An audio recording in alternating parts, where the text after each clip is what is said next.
Bonjour à tous, aujourd'hui je vais vous présenter la capsule B, le protocole de la dilution. C'est un protocole extrêmement important en seconde, il en va évidemment de votre réussite.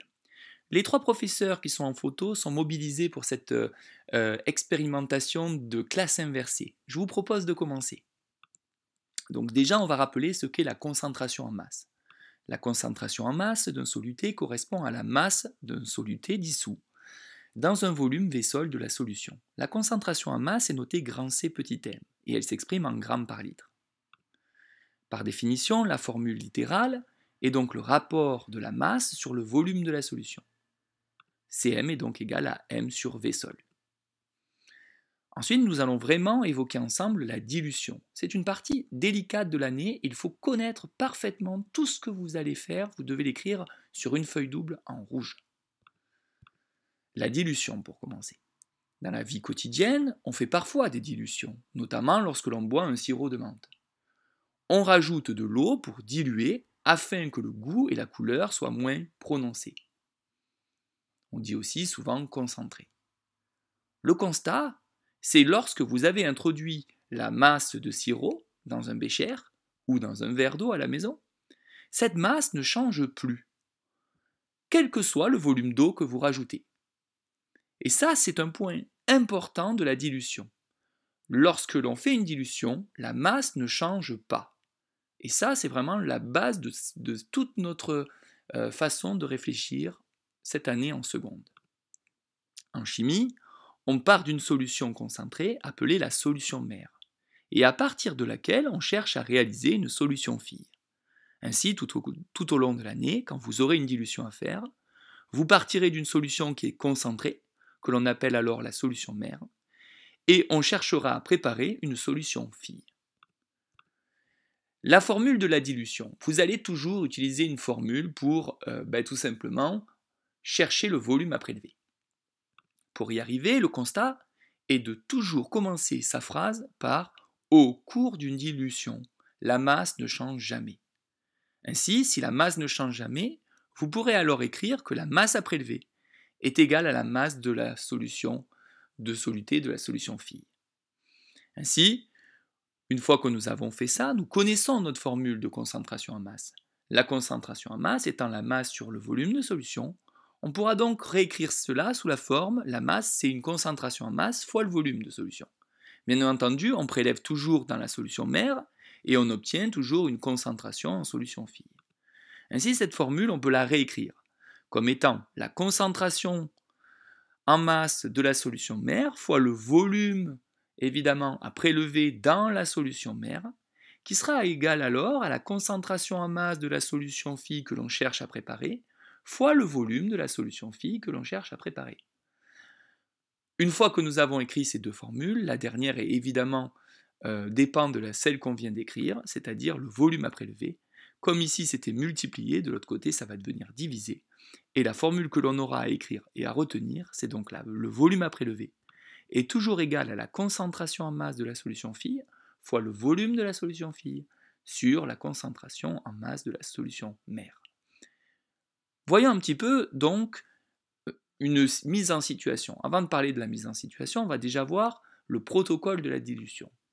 Donc le protocole de la dilution est le suivant. On prélève un volume à prélever à l'aide d'une pipette jaugée de volume V à prélever égale ... millilitres. Bien entendu, le ... millilitre dépend des calculs que vous aurez effectués, muni d'une poire ou d'une propipette. On verra dans quelques minutes qu'est-ce qu'une poire. La propipette est beaucoup plus facile à utiliser et vous en aurez peut-être l'occasion de l'utiliser en travaux pratiques. Une fois que nous avons prélevé le volume avec une pipette jaugée, nous allons l'introduire, ce volume, dans une fiole jaugée de volume Vφ, égale évidemment à ... millilitres. Tout dépendra du volume de la solution phi souhaitée.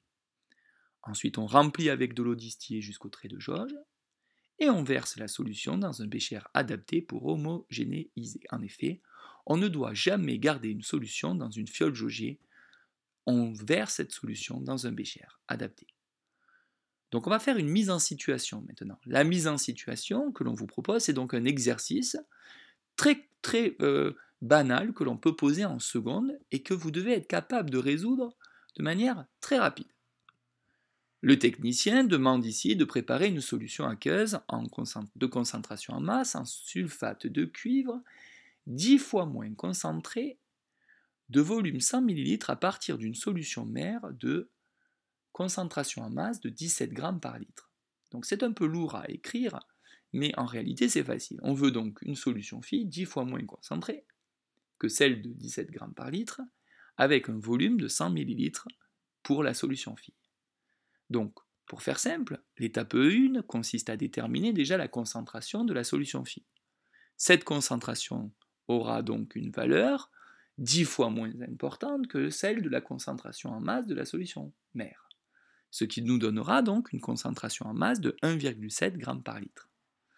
Le volume de la solution phi étant égal à 100 ml, puisqu'on vous demande d'en préparer 100 ml. L'étape 2 consiste à utiliser la formule que nous avons écrite tout à l'heure, à savoir le volume à prélever est égal à la concentration en masse de la solution phi fois le volume de la solution phi divisé par la concentration en masse de la solution mère. Cette formule littérale vous est rappelée ici puisqu'on l'avait écrit juste avant. Il nous suffit alors de réécrire et de faire les calculs. Donc le volume à prélever sera donc égal à 1,7 g par litre fois 100 ml que divise 17. J'ai fait exprès de laisser en millilitres haut et bas les volumes, en haut le volume en millilitres, pour que le résultat soit directement en millilitres. Donc 1,7 g par litre fois 100 ml que divise 17 g par litre, ça fait bien des millilitres. Et ainsi, quand vous aurez fait le calcul, vous trouverez 10 millilitres. Il faudra donc prélever 10 millilitres. Et ce prélèvement se fait toujours avec une pipette jaugée. Regardons un petit peu ensemble le matériel dont vous aurez besoin pour réaliser cette dilution. Ici, vous remarquez que vous avez ici une pipette jaugée de 10 ml. L'indication de 10 est un peu cachée par la flèche. Ensuite, vous aurez besoin ici d'une fiole jaugée de 100 ml. La pipette jaugée correspond au volume à prélever. La fiole jaugée correspond au volume de la solution phi. Ensuite, vous aurez besoin d'un bécher qui contient la solution mère, c'est-à-dire celle qui est fortement concentrée. Et ici, elle est égale à 17 g par litre. Vous aurez besoin aussi d'une poire, ça ressemble à ça. Vous aurez besoin d'une piscette d'eau distillée. Voyons un petit peu maintenant le protocole que vous allez devoir mettre en œuvre. Ce protocole est proposé par M. Baudin. On va le faire ensemble, regardez un petit peu ce qu'il propose de faire. Donc déjà, dans un premier temps, il prélève un peu de solution de la solution mère dans un bécher. Ensuite, il prend une poire, il enlève l'air grâce à la lettre grand A qu'on verra dans quelques instants. La poire possède 3 lettres. Nous regardons un petit peu ces lettres de plus près. Donc, première lettre, la lettre E, S, et tout en haut, vous pouvez constater la lettre A qui est un peu penchée. Donc déjà, pour commencer, la lettre A permet tout simplement de vider la poire. On expulse l'air qui est dans la poire, parce qu'une poire ne marche que lorsque elle est tout simplement, où on enlève tout l'air de cette poire. Donc elle ne peut pas marcher si elle est gonflée. Ensuite, les 2 lettres sont assez simples à retenir. S, ça permet de monter le liquide, à travers évidemment la pipette jaugée. E permet d'éjecter le liquide, c'est-à-dire de descendre le liquide à travers la pipette jaugée. Une fois qu'on a compris que E éjecté, S permet de monter, A permet d'éliminer l'air afin que la poire soit absolument vidée d'air, c'est-à-dire qu'elle ne soit pas gonflée. Regardons la suite. Donc, il prélève donc maintenant les 10 ml de la solution mère avec une pipette jaugée. Il doit faire attention à ce que le bas du ménisque soit aligné avec le trait de jauge et introduire ainsi les 10 ml dans la fiole jaugée afin de réaliser ensuite l'étape de dilution. Donc là, il a bien mis le trait de jauge en face du ménisque et de son œil.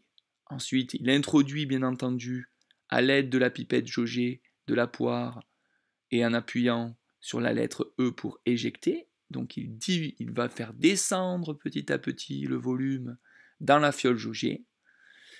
jusqu'à s'arrêter au deuxième trait de jauge. En effet, il y a un deuxième trait de jauge et il faut que le bas du ménisque, à l'intérieur d'un tube, le liquide forme une forme arrondie qu'on appelle ménisque, et ce bas du ménisque doit être aligné parfaitement, comme on le voit, avec le trait de jauge.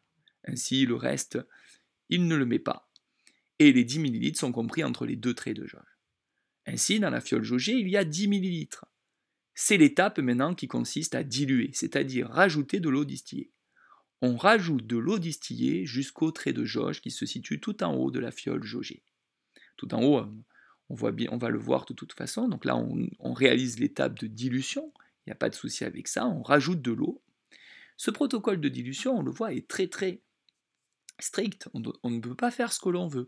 C'est indispensable de procéder de cette manière. Ainsi, la fiole jaugée est ici posée sur la table et il s'est mis de manière à avoir son œil au niveau du trait de jauge. Donc on voit le trait de jauge ici. On n'y est pas du tout encore, il va falloir qu'il augmente encore petit à petit le liquide jusqu'au trait de jauge, ce qu'il fait actuellement. On voit que le bas du ménisque, que le liquide forme une forme arrondie, et il faut que ce soit le bas du ménisque qui coïncide avec le trait de jauge. Donc voilà, et si on va évidemment prendre la fiole pour vérifier que c'est le cas. Ici on remarque que le bas du ménisque est bien aligné avec le trait de jauge. Une fois que nous avons fait ça, on verse la solution dans un bécher pour homogénéiser. On n'a pas le droit de laisser une solution dans une fiole jaugée. On vient de faire une dilution. On constate en effet que la dilution a été fortement... elle s'est opérée. On part d'une solution concentrée, bleu foncé, bleu en tout cas beaucoup plus foncé à gauche, vers une solution qui aura été diluée et qui est 10 fois moins concentrée. Voilà, la capsule vidéo est terminée, je vous propose de nous retrouver très bientôt.